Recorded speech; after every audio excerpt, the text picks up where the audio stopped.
श्री स्वामी समर्थ. मंडळी, एक गोष्ट तुम्हाला स्पष्ट सांगते. संकष्टी चतुर्थीला उपवास करणाऱ्या आणि पूजा करणाऱ्या 90% लोकांना अपेक्षित फळ मिळतच नाही. हो, हे ऐकून कदाचित तुम्हाला धक्का बसेल. पण यामागचं कारण काय आहे माहितीये का? लोक श्रद्धेने पूजा करतात, उपवास करतात, आरती करतात, पण एक छोटी चूक करतात. काहींना योग्य पद्धत माहीत नसते, काही जण शेवटचा टप्पा पूर्ण करत नाहीत आणि काही जण असा उपाय करतात ज्यामध्ये संकल्पाची शक्तीच जागृत होत नाही. आणि मग ते म्हणतात, मी इतक्या वर्षांपासून संकष्टी करतोय पण माझं काम अजून अडलेलंच आहे. जर तुम्हालाही कधी असा अनुभव आला असेल, जर तुमच्या आयुष्यात एखादं काम वारंवार शेवटच्या क्षणी अडत असेल, जर कर्ज, नोकरी, मुलांची प्रगती, घरातील ताणतणाव किंवा एखादी मोठी मनोकामना पूर्ण होत नसेल, तर आजचा हा व्हिडिओ तुमच्यासाठी आहे. कारण येत्या शुक्रवार 6 मार्च 2026 रोजी येणारी पवित्र भालचंद्र संकष्टी चतुर्थी ही साधी संकष्टी नाही. या दिवशी योग्य पद्धतीने केलेली छोटीशी कृती सुद्धा मोठा बदल घडवू शकते असे मानले जाते. पण अट एकच आहे, पद्धत बरोबर हवी, भावना शुद्ध हवी आणि शेवटचा टप्पा चुकायला नको. आज मी तुम्हाला फक्त 11 तांदळांचा असा उपाय सांगणार आहे जो अनेकांना सकारात्मक अनुभव देऊन गेला आहे. हा उपाय इतका साधा आहे की कोणीही करू शकतो, पण त्यामागे असलेला आध्यात्मिक अर्थ समजून घेतला नाही तर त्याचा परिणाम पूर्ण मिळत नाही. म्हणून हा व्हिडिओ शेवटपर्यंत नक्की ऐका, विशेषतः शेवटचा भाग, कारण तिथेच बहुतेक लोक चूक करतात. चला तर मग आता शांतपणे समजून घेऊया की भालचंद्र संकष्टीच्या दिवशी नेमकी कोणती तयारी करायची आणि हा 11 तांदळांचा उपाय योग्य रीतीने कसा करायचा. शुक्रवार 6 मार्च 2026 रोजी भालचंद्र संकष्टी चतुर्थी. या दिवशी दिवसाची सुरुवात कशी करायची हेच तुमच्या संकल्पाच्या यशासाठी खूप महत्त्वाचे आहे. अनेक जण थेट पूजा सुरू करतात, पण मन स्थिर नसेल, विचार गोंधळलेले असतील तर कृती होत असते पण ऊर्जा तयार होत नाही. आणि इथेच फरक पडतो. शक्य असल्यास त्या दिवशी थोडे लवकर उठा. डोळे उघडताच मोबाईल हातात घेऊ नका. आधी 2 मिनिटे शांत बसा. मनात फक्त एकच जप करा, ओम गण गणपतये नमः. हा छोटासा जप तुमचे विचार स्थिर करायला मदत करतो. उठल्यानंतर स्नानापूर्वी थोडा वेळ नामस्मरण करा. मनात जे ताण आहेत, चिंता आहेत ते गणपती बाप्पांच्या चरणी सोडा. स्वतःला सांगा, आज मी माझ्या संकल्पासाठी प्रामाणिकपणे प्रयत्न करणार आहे. स्नान स्वच्छ पाण्याने करा. काही विशेष साहित्य उपलब्ध नसेल तरी चालेल. इथे दिखावा महत्वाचा नाही, भावना महत्वाची आहे. स्नान म्हणजे केवळ शरीर शुद्धी नाही, तर नकारात्मक विचार धुवून टाकण्याची मानसिक तयारी आहे. स्नानानंतर शक्य असल्यास स्वच्छ हलक्या रंगाचे कपडे परिधान करा. पांढरा, पिवळा, हलका गुलाबी जे उपलब्ध असेल ते चालेल, पण कपडे स्वच्छ असावेत. आता देवघर स्वच्छ करा. धूळ असेल तर हलक्या हाताने पुसून घ्या. गणपती बाप्पांची मूर्ती असेल तर स्वच्छ पाण्याने हलकीच शिंपडून घ्या. पंचामृत असेल तर उत्तम, नसेल तरी काही हरकत नाही. जर फोटो असेल तर कोरड्या स्वच्छ कापडाने पुसा. लक्षात ठेवा, भक्तीचा मोठेपणा वस्तूंमध्ये नसतो तर भावनेमध्ये असतो. गणपती बाप्पांना दुर्वा अर्पण करा. जास्वंद असेल तर उत्तम, नसेल तर कोणतेही ताजे स्वच्छ फूल चालेल. नैवेद्य म्हणून गूळ खोबरे असेल तर उत्तम, नसेल तर साधा साखरेचा खडा सुद्धा चालतो. देवाला पदार्थाची चव नको असते, भावना हवी असते. एक दिवा लावा. शक्य असल्यास तुपाचा, नसेल तर तेलाचा. दिव्याची ज्योत स्थिर असावी. त्या ज्योतीकडे 2 क्षण शांतपणे बघा.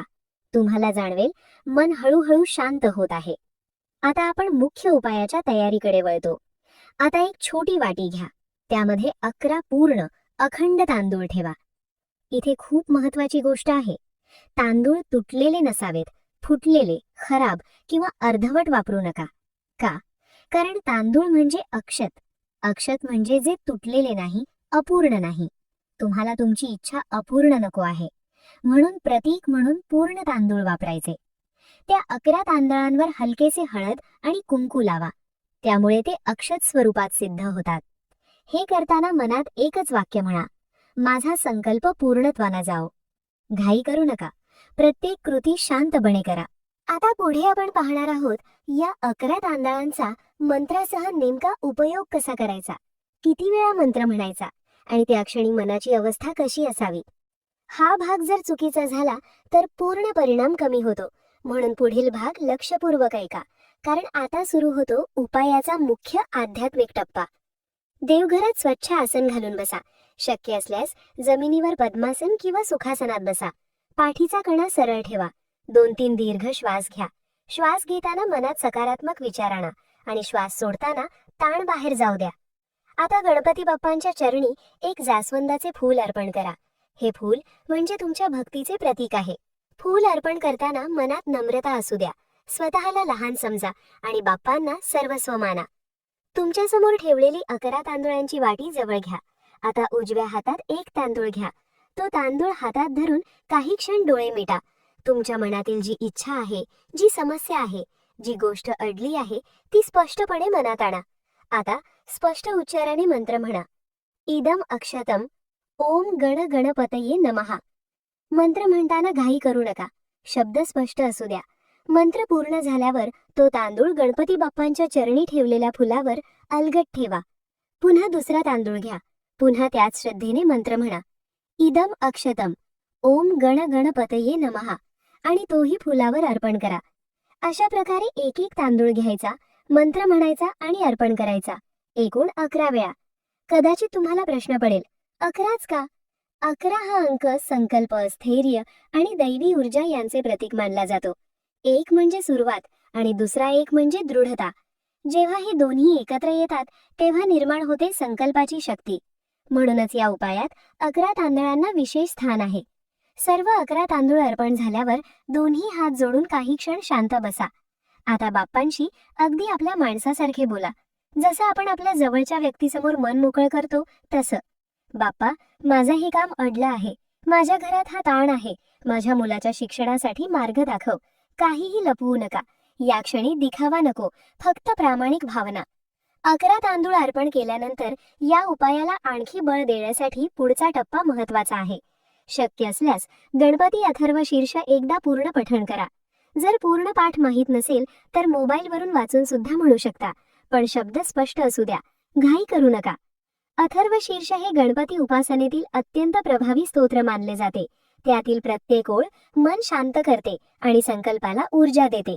जर अथर्वशीर्ष म्हणणे शक्य नसेल तरी पुढील मंत्रजप नक्की करा. डोळे हलकेसे मिटा. श्वास स्थिर करा आणि शांत मंद गतीने मंत्र जपा. ओम गण गणपतये नमः. हा मंत्र एकूण 108 वेळा म्हणायचा आहे. 108 हा अंक पूर्णत्व, ऊर्जा आणि एकाग्रतेचे प्रतीक आहे. जप करताना आवाज फार मोठा नको, पण स्वतःच्या कानाला ऐकू येईल इतका असावा. विचार येतील, मन भटकेल, ते स्वाभाविक आहे. त्यांच्याशी झगडू नका. फक्त पुन्हा मंत्राकडे लक्ष द्या. जप पूर्ण झाल्यावर हात जोडून पुन्हा एकदा प्रार्थना करा. पण यावेळी एक विशेष गोष्ट करा. मनात अशी भावना ठेवा की तुमची इच्छा आधीच पूर्ण झाली आहे. बाप्पा धन्यवाद, माझं काम पूर्ण झालंय, अशी कृतज्ञतेची भावना ठेवा. कारण श्रद्धा जेव्हा कृतज्ञतेसोबत जोडली जाते तेव्हा ती अधिक प्रभावी बनते. मंडळी, आता आपण या उपायाच्या शेवटच्या आणि सर्वात निर्णायक भागाकडे येत आहोत. इथे जर तुम्ही हलगर्जीपणा केला तर आधी केलेल्या सगळ्या प्रयत्नांची ताकद कमी होऊ शकते. म्हणून हा भाग अत्यंत लक्षपूर्वक ऐका. संकष्टी चतुर्थीच्या दिवशी मंत्रोच्चारासह अर्पण केलेले 11 तांदूळ आणि जास्वंदाचे फूल हे तसेच गणपती बाप्पांसमोर संपूर्ण दिवस आणि संपूर्ण रात्र ठेवायचे आहेत. त्यांना मध्येच हलवायचे नाही, स्पर्श करायचा नाही. का? कारण त्या काळात तुमच्या मंत्रजपाची, प्रार्थनेची आणि संकल्पाची ऊर्जा त्या तांदळांमध्ये स्थिर होत आहे असे मानले जाते. हा काळ म्हणजे तुमच्या इच्छेची बीजं रोवली जात आहेत. दुसऱ्या दिवशी सकाळी स्नान करून स्वच्छ वस्त्र परिधान करून देवघरात जा. प्रथम गणपती बाप्पांना नमस्कार करा. 2 मिनिटे शांत बसा.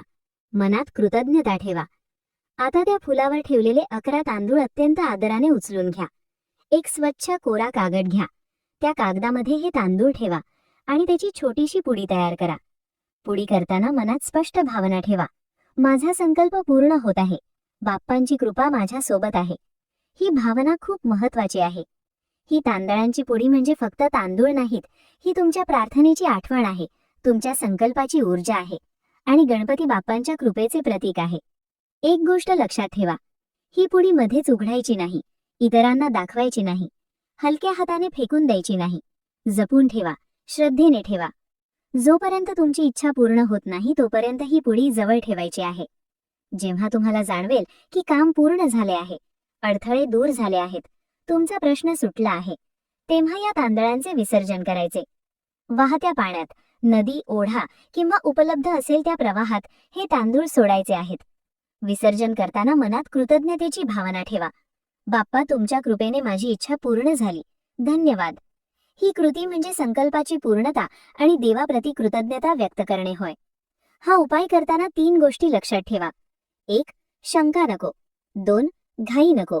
3. दिखावा नको. श्रद्धा, शांतता आणि सातत्य हेच 3 आधारस्तंभ आहेत. लक्षात ठेवा, गणपती बाप्पा विघ्नहर्ता आहेत, पण आपणच आपल्या मनात शंका, भीती आणि नकारात्मक विचार ठेवले तर त्याची भिंत आपणच उभी करतो. या भालचंद्र संकष्टी चतुर्थी शुक्रवार 6 मार्च 2026 रोजी हा 11 तांदळांचा उपाय श्रद्धेने करून पहा. मनापासून प्रार्थना करा, संकल्प स्पष्ट ठेवा आणि बाप्पांवर पूर्ण विश्वास ठेवा. अनेक भक्तांचा अनुभव आहे, जेव्हा श्रद्धा खरी असते तेव्हा मार्ग नक्की तयार होतो. बोला गणपती बाप्पा मोरया. मंगल मूर्ती मोर.